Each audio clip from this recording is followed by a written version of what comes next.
Everybody got a podcast. Everybody is a critic, but nobody will admit it. Everybody going live now. Everybody want it right now. Click the link up in the bio. Everybody got a new line. Everybody is offended. Give a fuck in your opinion. Welcome to Bob and Doug Save You from Boredom. As it would be this morning, this week, the new episode would be out. The reality is I have a few things I have to edit. I have a very long podcast we did with a special guest coming up in the next few weeks that I'm about 40 minutes into an edit, I'd say, and I still have a lot of footage left, and I got to figure out if I can call another episode or if it's usable. There's a lot of personal stuff that we talked about on that one. And then there's the live, quote-unquote, live episode that we filmed. We were supposed to go live with Bob. And I have an episode. We recorded an episode, and it will be released. The problem is I, being the fucking idiot that I am, didn't put a lot of thought into anything pertaining Bob's visit. It's not that I didn't put thought into it. It's the fact that I do hold a job, a full-time job, and I am kind of on call, and I'm busy nonstop. So I didn't really get a chance. That's an excuse. I should have made a chance to, in between smoking pot and playing video games, to figure shit out. But the live stream was a bust from the get-go, I think, based on where we were. We were at my brother's camp, and the internet out there was just poor. So we weren't really able to live stream very well. So I recorded it on my iPhone 12 Pro Max, and I don't know shit about technology other than this camera's 4K. Sweet, let's go ahead and do it on my phone. And I didn't consider what my phone settings would have my camera set to. And we recorded 20 minutes, like the first 25, 30 minutes, we recorded an episode where we were talking about, my brother was giving his review of the Many Saints of Newark. And then we all get up to take a piss break. I stopped the camera, wanted to make sure it was still going, that it was all right, that the footage looked okay. And then we started recording when we came back from a piss break. And that was an hour and a half of footage we recorded. It's a really good episode. You're going to enjoy it. The Sopranos part got corrupted in a file, and I don't know if I can salvage it. But I recorded both of these, the half hour and the hour and a half episodes, in 4K 60 frames per second. The hour and a half file is like over 40 gigs. So I had to compress it, and it took forever. It literally took a day and a half just to compress it down to 16 gigs to where I could mount it, because it's also a MOV file, and I needed it to be an MP4 file. And so I compressed it, I processed it, and even down to an MP4 file at 16 gigs, it's still a lot to process, high def wise. So I wasn't going to have time to edit the episode without getting it all processed before today. And I am a very big believer in not letting a week go by without something, whether it be 2 minutes of a review or an hour episode with a drummer from a rock band. I want something for you guys. We don't have, like, the followers we have, I'm very appreciative of, and I don't want to let anybody down. In my head, I kind of make it bigger than it probably actually is, but like I just feel like we have to be consistent. So I wanted to record something. I wanted to record at least an explanation, let you know that there are going to be more episodes coming. There is going to be an episode with me and Bob together with my brother coming. That kind of teeters on the political, but it's actually very entertaining. I think it's a very fluid conversation, and it's not something I'm going to have to edit really all that much, I don't think, once I get the file processed and rendered properly. But other than that, it was wonderful to see my best friend. I miss him dearly already. It wasn't nearly enough time. I got a day and a half with him at best.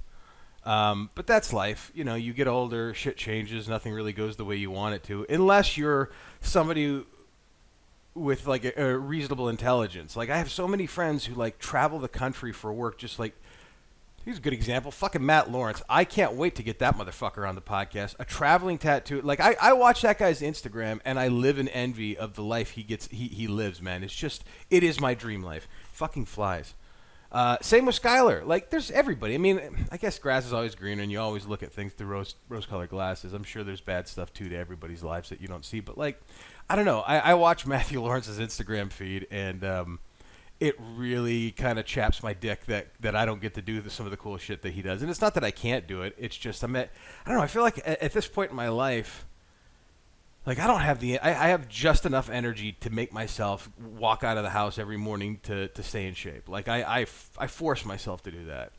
So like the idea of like learning a new craft or learning a new trait and trying to be successful at it at this stage of my life, it just seems counterproductive, considering that I'm actually pretty happy for the most part. I get jealous, but I'm happy. I really am. I for the most part, I am happy. I do have my days here and there with it. Now this is turning into a therapy session. I do have my days. But we all do, don't we?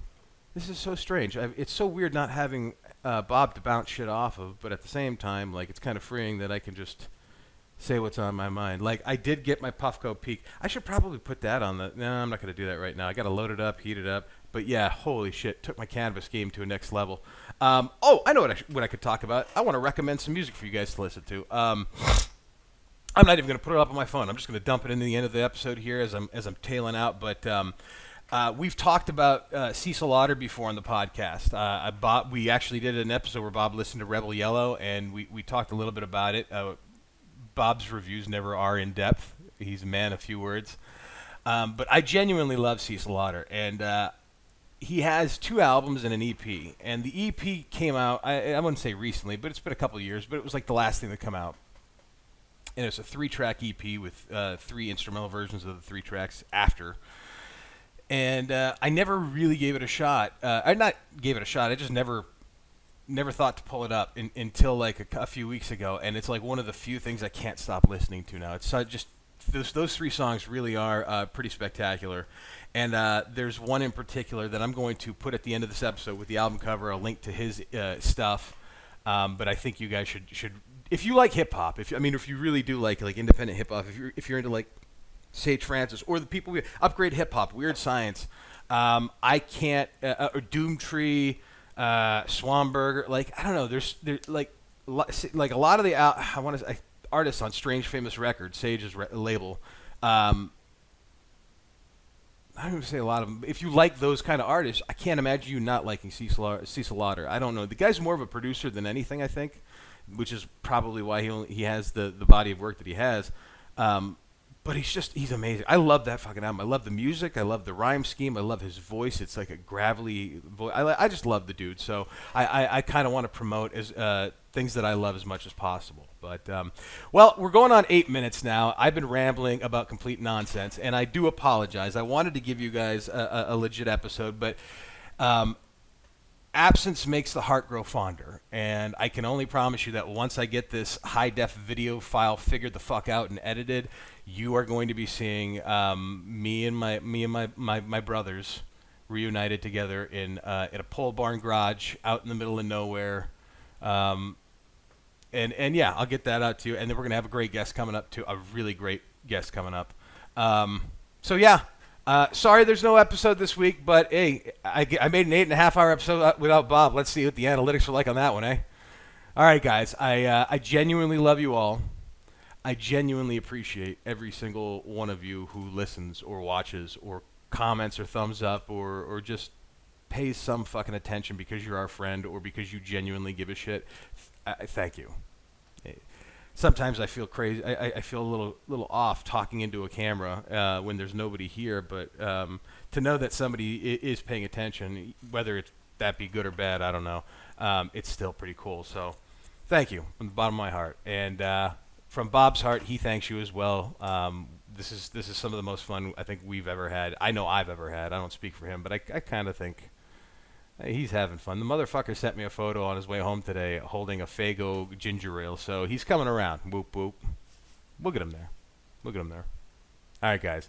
Have a great week. We'll see you here next Wednesday. I promise. It's free of charge, it's larger than the honor system.